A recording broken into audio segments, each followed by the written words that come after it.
It is 7 p.m. on November 5th, 2024, and I'm calling to order the City of Brookings Planning Commission. Please stand for the Pledge of Allegiance. I pledge Allegiance to the flag of the United States of America and to the republic for which it stands, one nation, under God, indivisible, with liberty and justice for all. We will conduct this meeting in regular format and will allow commissioners, applicants, and interested participants an opportunity to speak. Can everybody hear me? An opportunity to speak. This meeting is being broadcast live on PEG channel 181 and can be streamed on the city's YouTube channel. We will now conduct the roll call of the planning commissioners. Commissioner Peters, Commissioner Chapman, Present. Chair Watwood, Here. Commissioner Wolkowitz, Here. Commissioner Bruce, Here. Commissioner Bond. Here. We have a quorum. Thank you. Item number 3, Planning Commission Chairperson announcements. I don't have anything to announce. Item 4, we are about to begin the public hearing portion of the agenda. The following information applies to all of the applications being heard today. The public hearing will be conducted in the following manner. First, planning staff will present their report. The applicant will then make his or her presentation. Next, anyone wishing to speak in support of the proposal will be afforded an opportunity, followed by anyone wishing to speak in opposition to the proposal. Finally, any interested parties or representatives of public agencies will be asked to testify. All speakers must state their names and mailing addresses. Any person who wishes to speak may be asked questions by the commissioners. The applicant will be afforded the opportunity to rebut evidence. Planning staff will then be given the opportunity to make any final comments at the end of the public testimony portion of this hearing. Testimony and evidence must be given under the following guidelines. All testimony and evidence must be directed toward the criteria outlined in the staff report, comprehensive plan, or land use regulation which applies to the decision. Except for the applicant, testimony shall be limited to 5 minutes unless otherwise stated by the chair. Any exhibits presented will be marked as part of the record and will be kept by planning staff until appeal opportunities expire. Failure to raise an issue accompanied by statements or evidence sufficient to afford the commission and the parties an opportunity to respond precludes appeal to the Oregon Land Use Board of Appeals, LUBA, based on that issue. Failure of the applicant to raise constitutional or other issues relating to the proposed conditions of approval with sufficient specificity to allow this commission to respond to the issue precludes an action for damages in circuit court. Prior to the conclusion of an evidentiary hearing, any participant requests additional time and the opportunity to present additional evidence or testimony regarding the proposal. This is limited to those who have spoken on the request. Repetitious testimony is not necessary and is discouraged. We have 4 items for consideration tonight: a conditional use permit for a short-term rental at 17334 West Blueberry Drive, a variance at 6877 Pacific Terrace Drive, a minor land partition at 96633 West Harris Heights Road, and a revision to the Brookings Municipal Code, Title 17 Land Development Code, repealing benevolent meal services. The first 3 items will be quasi-judicial hearings, and the Planning Commission will make a decision on each of these matters. The final matter is a legislative hearing, and the Planning Commission will make a recommendation to City Council on that matter. By a show of hands, does any commissioner have any ex parte contact to declare for any of these applications? So I'm a realtor. I represented Patricia M. Walker on the purchase of her property on Blueberry Drive. So I don't believe that it will affect my decision tonight, but if anybody requests or has questions, I'm happy to answer them. Anybody? Okay, seeing no questions.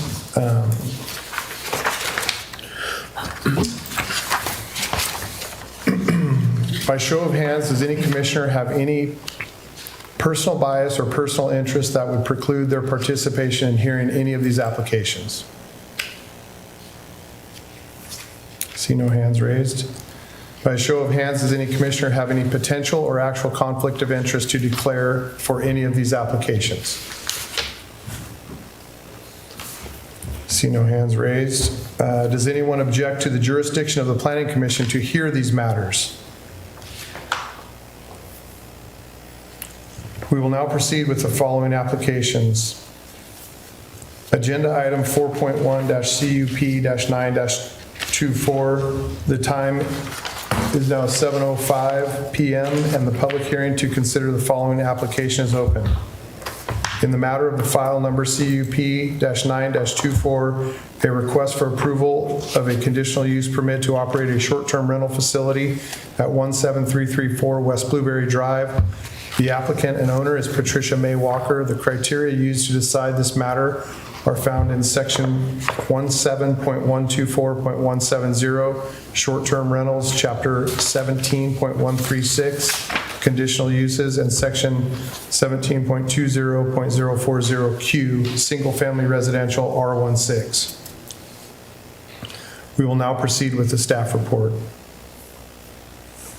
This is a request for a conditional use permit to operate a short-term rental in a single-family dwelling located at 17334 West Blueberry Drive, zoned R1. The subject property is surrounded by R1 single-family residential. It's located in the Dawson Track area and access off Blueberry Drive and then West Blueberry Drive. The property is developed with a single-family, 4-bedroom, 3-bath, 1,784 square foot dwelling, a 2-car garage and a paved driveway. The double-car garage will not be available for guest use. The existing driveway is of sufficient size to accommodate at least 3 vehicles, meeting the required off-street parking requirement. Utilities are provided, and the applicant has advised a local representative residing within the Brookings urban growth boundary will be responsible for the property and available to have repairs made, resolve disputes, and/or terminate occupancy if necessary. Staff recommends approval of CUP 924 and has provided you with a final order. If you approve. Thank you. Does the applicant have anything? I thank you. If you, yeah, please state your name and your mailing address, and you can approach the podium if you'd like, so. Not that far away. Yeah, sorry. Patricia Walker at 18770 Ridge Road, Red Bluff, California. I just wish to thank you for hearing my petition for this CUP, and I had only intended to own one vacation rental in Brookings, but needed to purchase a second one due to my daughter's handicap, and so I just wish to thank you for hearing. Thank you. Thank you. Is there anybody in support? Any opposed? Any interested parties? Any applicant rebuttal? Any staff additional comments? Does any participant request additional time to present evidence?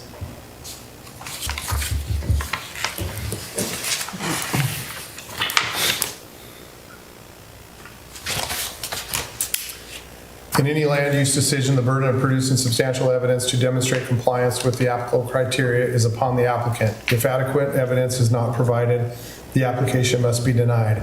An applicant may be granted up to 7 additional days to submit written argument. Does the applicant request additional time to submit written argument? No? If not, are you willing to waive written argument and have the decision made this evening? Yes. Yes, thank you.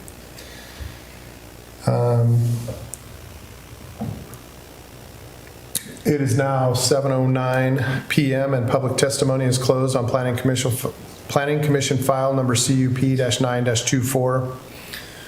We will now proceed to Planning Commission discussion and make a decision on the matter. From this point forward, no member of the audience will be allowed to address the commission. Any discussion? Nope. Any motion? I move that the Planning Commission approve file number CUP-9-24, a request for a conditional use permit to operate a short-term rental at 17334 West Blueberry Drive, based on the findings and conclusions stated in the staff report, and subject to the conditions of approval. Second. Chair Watwood, Aye. Commissioner Chapman, Aye. Commissioner Bruce, Aye. Commissioner Wolkowitz, Aye. Commissioner Bond, Aye. motion carries. I move that the planning commission approve the final order regarding file CUP-9-24 based on the findings and conclusions stated in the staff report and subject to the conditions of approval. Second. Commissioner Wolkowitz, Aye. Yes. Commissioner Bruce, Aye. Commissioner Chapman, Aye. Chair Watwood, Aye. Commissioner Bond, Aye. motion carries. Thank you, you're approved. Agenda item number 4.2, or agenda item 4.2 VAR-1-24. The time is now 7:11 PM and the public hearing to consider the following application is open. In the matter of file number VAR-1-24, a request for approval of a variance to allow for a 10-foot setback on the rear of the property located at 6877 Pacific Terrace Drive. The applicants and owners are William and Alberta Ehorn, sorry about that. The criteria used to decide the matter are found in Chapter 17.132 variances and Chapter 17.16 Suburban Residential SR District. We will now proceed with the staff report. Thank you. This is a request for a variance to reduce a rear yard setback from 20 to 10 at 6877 Pacific Terrace. The property is undeveloped currently. It's a hillside parcel. It has over 50% slopes. And there's an old skid road on it that traverses onto the lot from the northeast corner. Per subdivision requirements, minimum square footage of homes in this subdivision are 2,000 square feet. The property back in 2014 requested a variance to reduce the required 20-foot front yard setback to 12 feet. The Planning Commission approved that request back in 2014. However, the property owner didn't follow through with construction, so the variance expired. As you can see in the aerial photograph, how challenging this lot is. The north end is the buildable section, so it really pinches down. So we feel this is a good request for a variance. We don't typically give these out. We save them for lots that are really that'll struggle to meet the setbacks. Given the slopes, they're going to have even more restrictions on setbacks because of the height. So, and in addition, they're already building a 10-foot retaining wall along the rear of the property. So, with that, if you have any questions. Does the neighboring property, they agreed to it? Obviously, you sent out something to. We send notices to everybody in the vicinity, and there hasn't been any negative feedback from it. That's all we kind of worry about, so that's good. Who is that owner, right? That lot I think there's Ben Murray up there. And, Yeah. Lot 3,500 is Ben Murray? No, that's 3,500 is Brim. Brim. Yeah. And then 3,501 is Murray? Yeah. And the home that's there now is not anywhere near the property line. It's way up on top. Yeah. So there wouldn't be any structures really Right, close and to that's each pretty other. steep right behind there, isn't it? Yeah. It's pretty steep. Yeah. Was that all from staff? Yeah, that's it. Did the applicant have anything? State your name, your mailing address. William Ehorn, 19243 Granola Way, Cottonwood, California. Again, I'm glad the city has a mechanism to address things like this, and it's recognized that it is a very difficult lot to build on. The gentleman that lives up, he's building a big house, Ben Murray. Yeah, he took out all those trees and his house was way up there. And he probably would even prefer it because I'm gonna have to take a few trees out of his view. All right. But yeah, anyway, thank you. Yeah. Anybody in support? Any opposed? Any interested parties? Applicant rebuttal? Any staff additional comments? None. Does any participant request additional time to present evidence?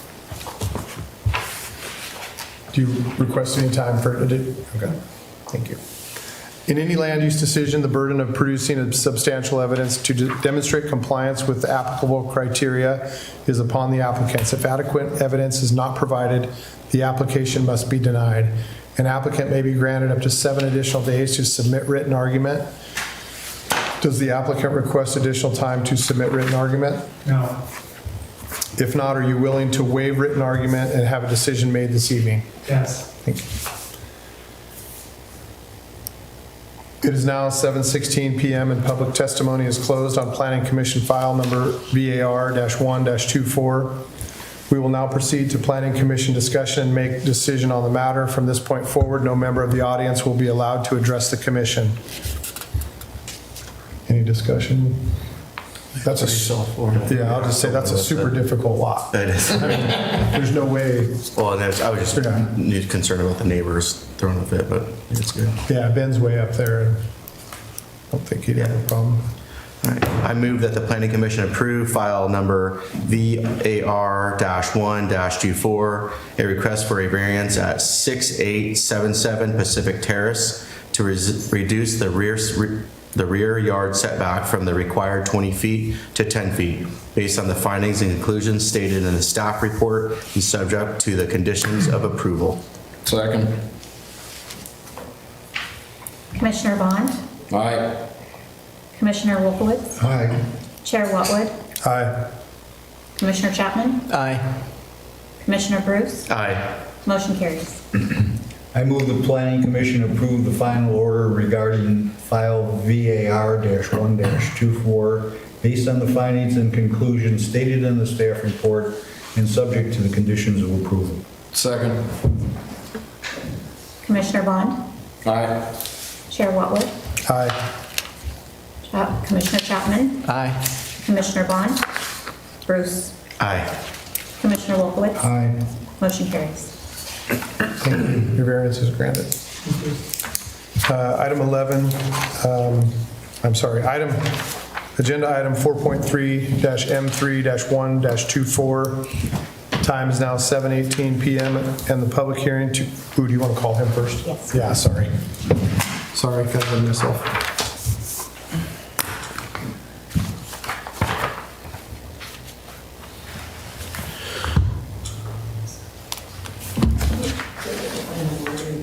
Okay, thank you.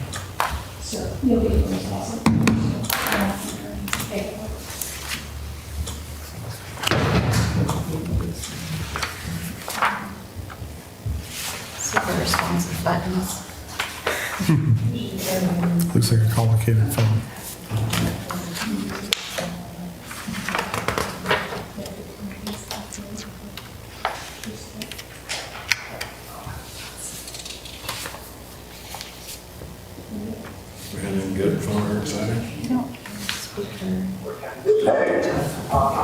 Hello, Mary. This is Michelle with the City of Brookings. Election night.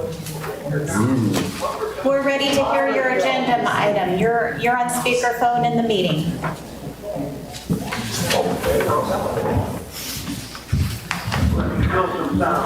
Okay, please.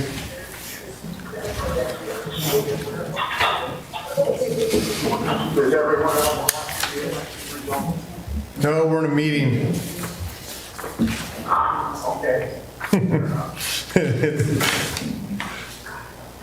Are you ready? Can you hear us okay? Sure. Okay. All right.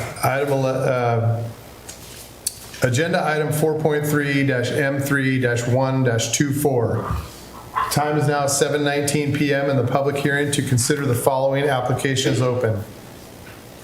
In the matter of the file number M3-1-24, a request for approval of a minor partition to create 3 parcels at 96633 West Harris Heights Road.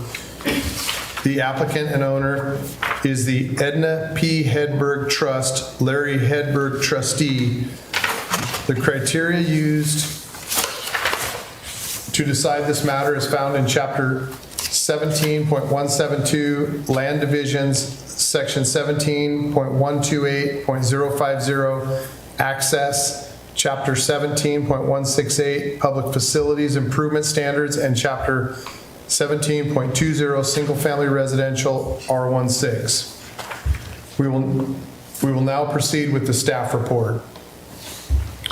Thank you. This is a minor partition request for R16 zone, 1.68 acre parcel to be partitioned into 3 parcels. The parcel is located at 96633 West Harris Heights Road and approximately 500 feet west of its intersection with Highway 101. Parcels to the east and west on East Harris Heights Road, zoned R16. The parcel to the north is state right-of-way, and the parcel to the south is Harris Beach State Park zone, public open space.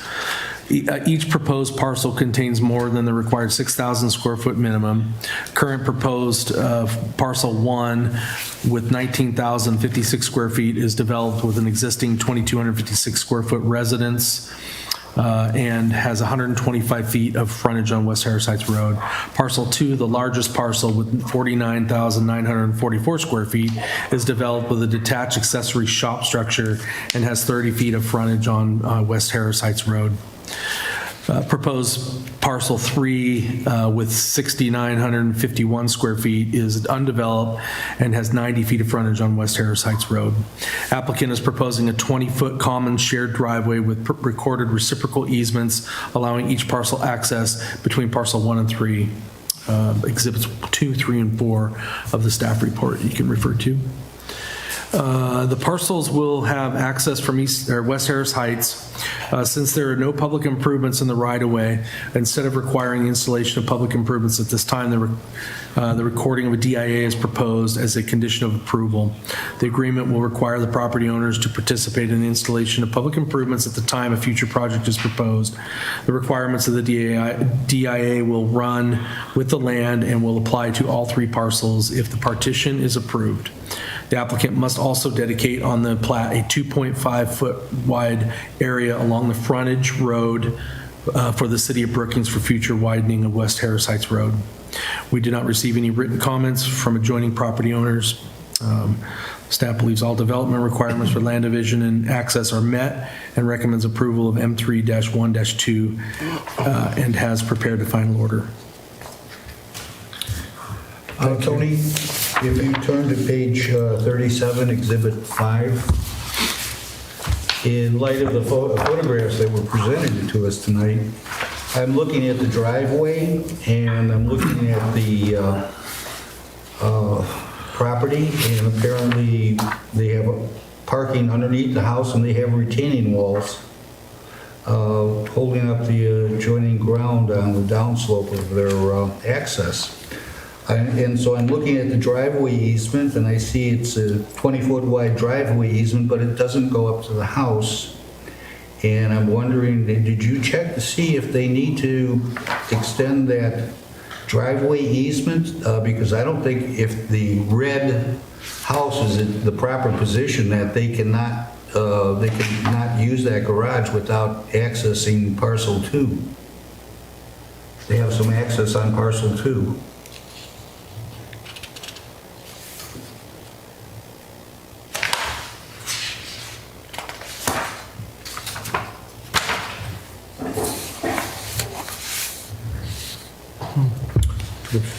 So that map with the red lines, that's not drawn to scale, that's just to signify that the house is offset, it's not down the current center middle of that parcel. Right, but if you, But you don't need an easement to get to the residence because that's on your own parcel. Is that what you're asking? no, I'm saying that in order to access this, they have to go on parcel 2. They have to have a drive, some drive portion is a driveway easement on parcel 2. I think that whole easement is reciprocal, right? Isn't that what you said, Tony? Yes. But it's not delineated. From the end of the proposed driveway easement, it doesn't even come up to the south side, I guess, of the garage. I just don't see a turning radius out of the garage without having to go on parcel 2. Could I ask for clarification as to what's drawing the, Hold, Larry, it's page 37. So the reciprocal easement looks like it goes into parcel 2 to give room Yeah, for but it backup. stops short of his garage. Well, this is the proposed right now. With the hammerhead. Yeah. perhaps the numbers might take this? But wait, look at this one. This one goes all the way. Yeah, see, that's the whole easement there.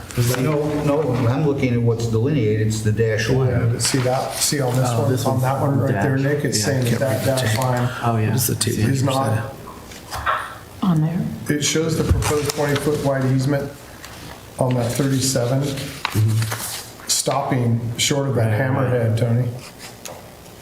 On that map. And I think that hammerhead is probably drawn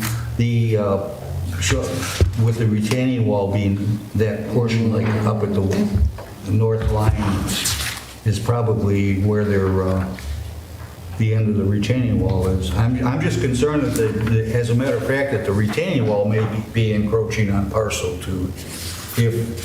If this house shifts to the west, as it's shown here, where does the retaining wall, does it infringe on parcel 2 or not? Does some mechanism for an easement have to be added to the plat?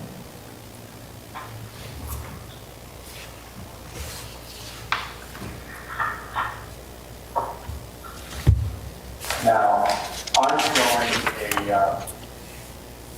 a drawing, exhibit 5. I don't have any page numbers, so I apologize. That's Exhibit 5. Yeah, Exhibit 5. Okay. Where someone has taken a red pencil and moved the house over. Right. That is the correction is inaccurate. Well, I assume that nobody, this isn't a survey. I realize that, but still, my concern is where the end of the retaining wall is relative to the current driveway and whether that you can't make your turn into your garage without having some sort of driveway in front of it. And I'm just concerned that you can access your garage without driving on parcel 2. So Tony, why is that red pencil or red pen on there anyways? I mean, Rich Roberts surveyed this. He obviously located the house. So why? So I did that to signify that the house isn't perfectly centered on that parcel. Shows that it's shifted 9 measurements over a little bit. So I wanted to make sure that when I was measuring that the 10-foot setback that's required is met. It does meet the 10-foot setback. Okay. But It doesn't go up to the garage like he's saying, the easement. yeah, And the easement extends, if you look at the shape of the easement, it's a hammerhead, so Is that actually the easement though? Because it has an arrow pointed to that square line. Right, the hammerhead is not part of the easement. Yeah, that's what I think that's where he's going at. Did they screw up and they, that looks like that big hammerhead deal is the existing roadway. So page 34 has the map with the proposed hammerhead. and that's proposed. there you go. Well, that looks better. Yeah, That would make more sense. Yeah, except that this is the, It's a preliminary. yeah.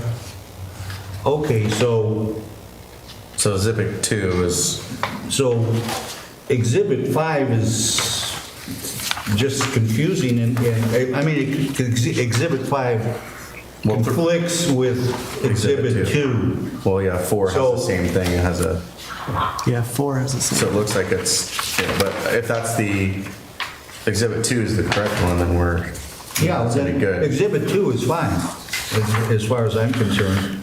Maybe we should Yeah, I don't know, the get tape rid of measure is, Exhibit 5, delete it from the record. 4 and 5. 4 and 5? 4 and 5. Well, 4 is, No, 4 has it delineated and it's shorter than Hammerhead. 250. okay, yeah. So we have a Exhibits 2 conflict. and 3 have it correct. Well, we don't know which is correct. Well, I think 2 is the best description of Oh, what should be happening. wait a minute. Exhibit 2 expired 12/31/20. Exhibit 3. Yeah, the No, exhibit, that's Rich's stamp expires. Yeah. The map doesn't expire, Rich's stamp expires. Okay. The date on the drawing is 8/8/2024. yeah, that's what Yeah. it's too. Yeah. So that's the most recent one, right? Okay, yeah. Yes, that's the So most recent so one. we need to delete 4 and 5 then? As being, I think it's just a revised 2. If I may, interject, yeah. Exhibit 1 is a photograph, and that is a photograph, which is hard to dispute as to where the driveway is and access to the carport. Yeah. Right, but we have to vote on the basis of the survey plat. We have to vote on the basis of the plat. The aerial photograph is just subject to interpretation. We have no factual limits on what's what and where. But it's just a confusion, that's all. I, It seems that Exhibit 5 is an interpretation that is contrary. yeah. Right. I would say disregard Exhibit 5. This photo is showing, is indicating the distance from the house to the property line, and it looks as though it's 250 plus inches. Right, no, I understand that, but the problem with Exhibit 5 is what they've shown as a driveway, that L-shaped driveway. Yeah. That's a problem. I think we're on exhibit Well, 2. that was initially submitted in their preliminary application. At that point, they were Okay, well, advised that they needed to submit a new plan for that driveway, and that's when we got Exhibit 2 with the hammerhead. I'm still a little unclear as to, Rich Roberts surveyed this, but you're saying that the house is closer to the property line than what Rich Roberts surveyed? Well, from what I can see, the house is skewed over from that property. Oh, you're talking about the aerial photograph? Yeah. So so just remember, if you look at Exhibit 2, the property line runs down the middle of the driveway. So the house itself meets the setback, it's 250 plus inches from the property line. Now you're going to take 10 feet off of that. That gives you the distance from the house to the easement line. So they're well within the distance of the easement. Yeah, yeah. I think it's fine. Yeah. No, Yeah. again, if we eliminate Exhibits 4 and 5 from this record, Yes. everything's fine. Agreed. Right. I think On parcel 2, the shop being there, you guys are you gonna annex that in? I know you guys don't typically like to have a shop with no living. we don't, but we've Yeah. had other partitions where we've had this result. Okay. Not very many. Yeah, I just know that that's kind of always an issue with the, Yeah. with that parcel being there and there's a shop there without any kind of living quarters with it, so, okay.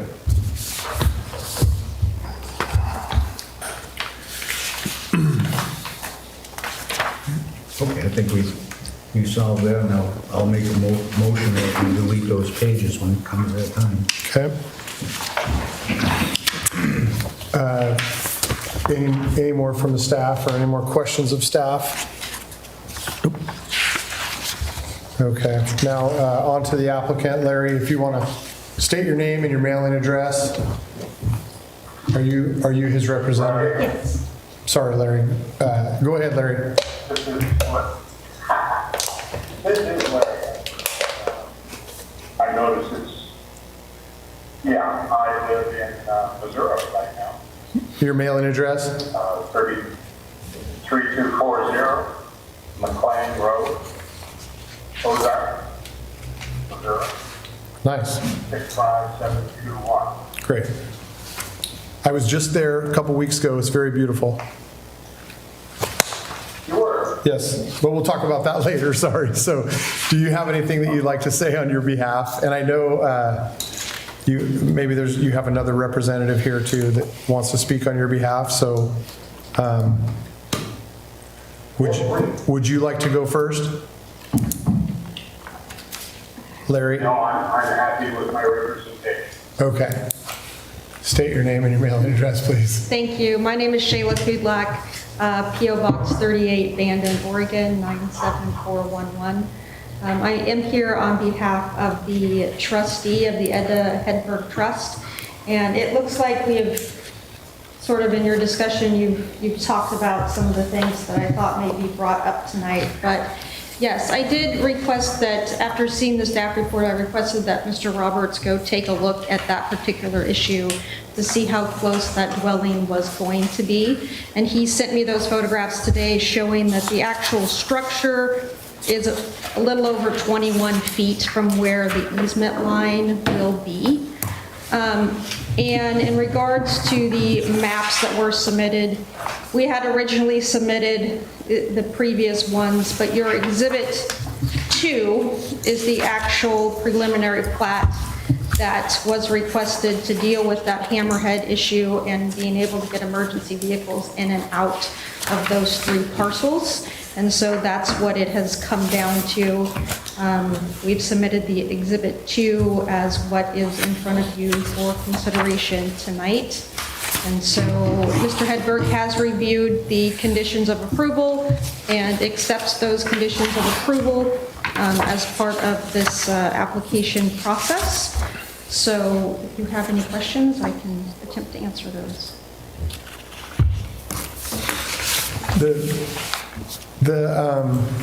And maybe this might be for staff, but is the hammerhead improvements part of the DIA?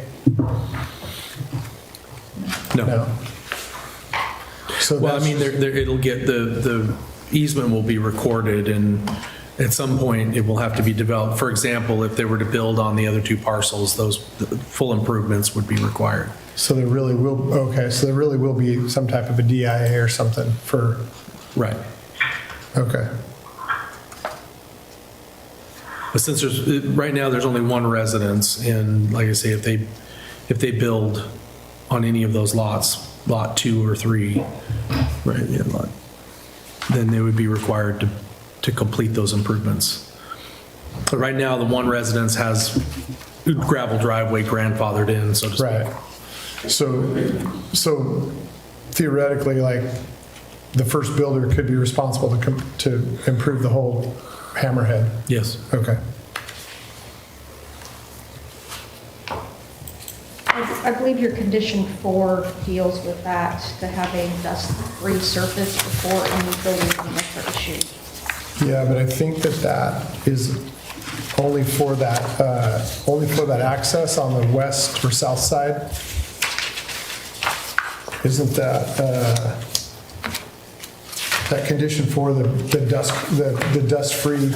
I think that would apply to the easement, Okay. but at this time, since I don't think that we're going to call on that condition until development happens, since West Harris it's already gravel. Okay. I think we're fine with the DIA and a requirement for development of the hammerhead when any parcel is developed, one of the vacant parcels, Okay. including the shop, if there was ever to be a residence there, which would change Okay.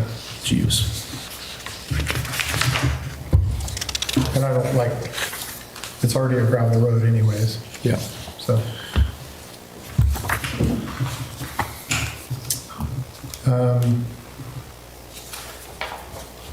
And we can state that, we can clarify that in our final letter to them when we let them know, or, when we send them a letter of approval, we'll clarify that condition and what'll be required and when it'll be required.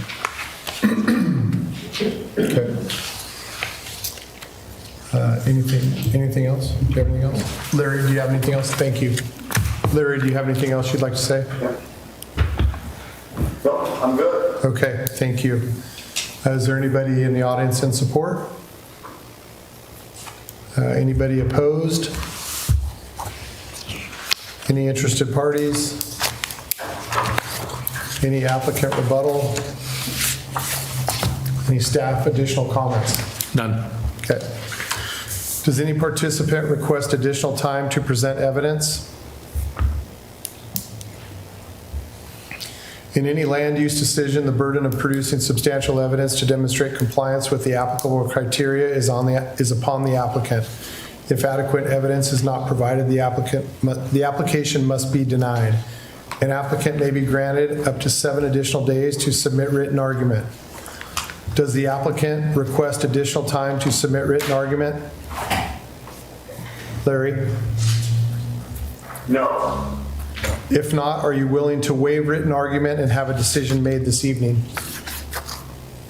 Yes. Thank you.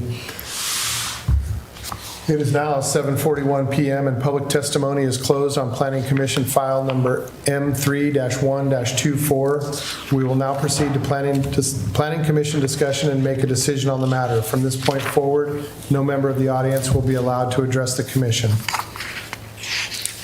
Any discussions, any more discussion? I think we talked about everything we could with it, so. Okay. I move the Planning Commission approve file number M3-1-24, a request for a minor partition to create 3 parcels at 96633 West Terrace Heights Road, based on the findings and conclusions stated in the staff report and subject to the condition of approval, with the additional note that exhibits 4 and 5 be deleted from the record as confusing and probably obsolete. Second. Commissioner Bruce? Aye. Commissioner Bond? Aye. Commissioner Wolkowitz? Aye. Commissioner Chapman? Aye. Chair Whatwood? Aye. Motion carries. I move that the Planning Commission approve the final order regarding file M3-1-24 based on the findings and conclusions stated in the staff report and subject to the conditions of approval. Second. Chair Whatwood? Aye. Commissioner Bruce? Aye. Commissioner Chapman? Aye. Commissioner Wolkowitz? Commissioner Bond? Aye. Motion carries. Thank you. Congratulations, Larry. Larry, Yes, sir. your partition is approved. Thank you. I'm going to go ahead and hang up. Thank you both Yep, thank you. for your time and effort. Yep, have a great evening. Thank you. Okay.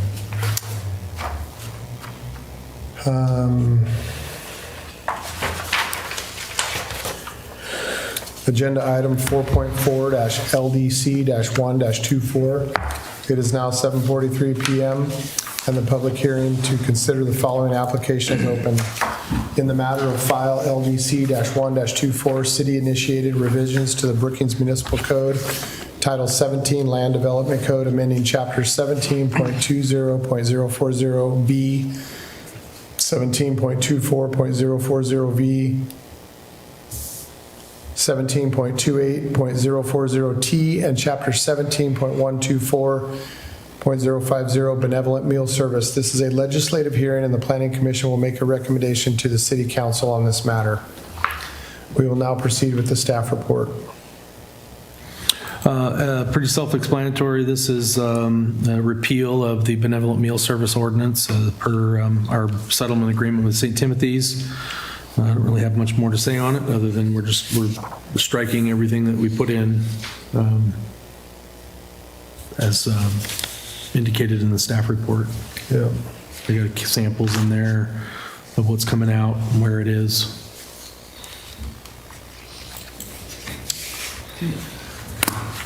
So there's not really an applicant to call on? Anybody in support? Anybody opposed? Any interested parties? Would you like to rebut yourself, Tony, as the applicant? No, I'd love to. Thank you. Any staff additional comments? Does anyone request additional time to present evidence? It is now 7:45 PM and public testimony is closed on Planning Commission file number LDC-1-24. We will now proceed to Planning Commission discussion and make a decision on the matter. From this point forward, no member of the audience will be allowed to address the commission. Any discussion? I think it's pretty straightforward.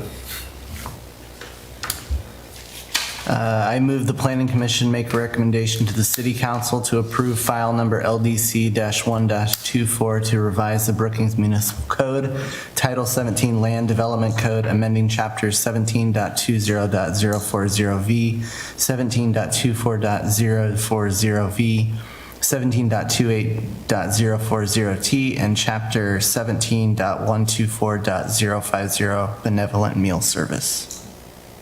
Second. Chair Whatwood? Aye. Chair Bruce? Aye. Excuse me, Commissioner Bruce. Commissioner Chapman? Aye. Commissioner Wolfowitz? Aye. Commissioner Bond? Nay. Motion carries.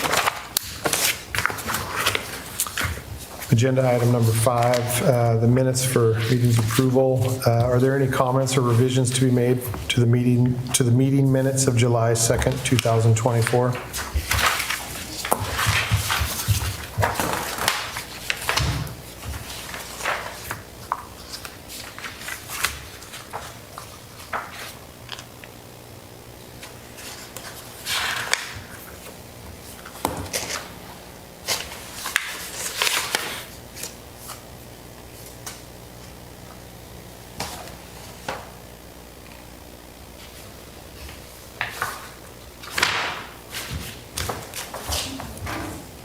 I move that the Planning Commission approve the Planning Commission minutes of July 2nd, 2024.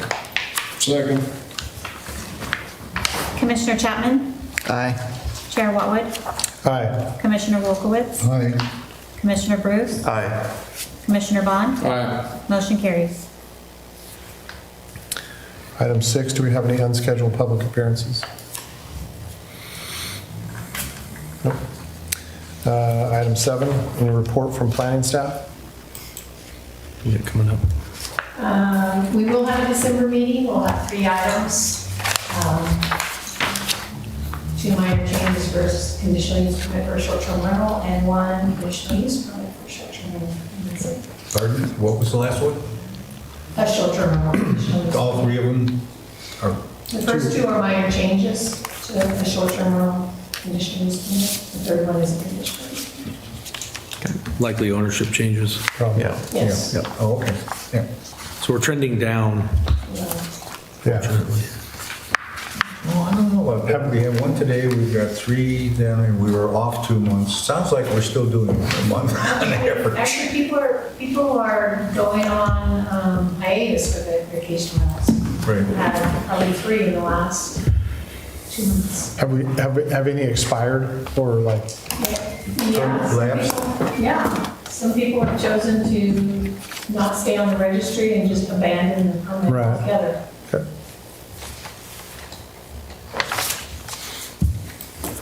Any commissioners' final comments? Okay. All right, adjournment. It is now 7:49 PM and this meeting is adjourned.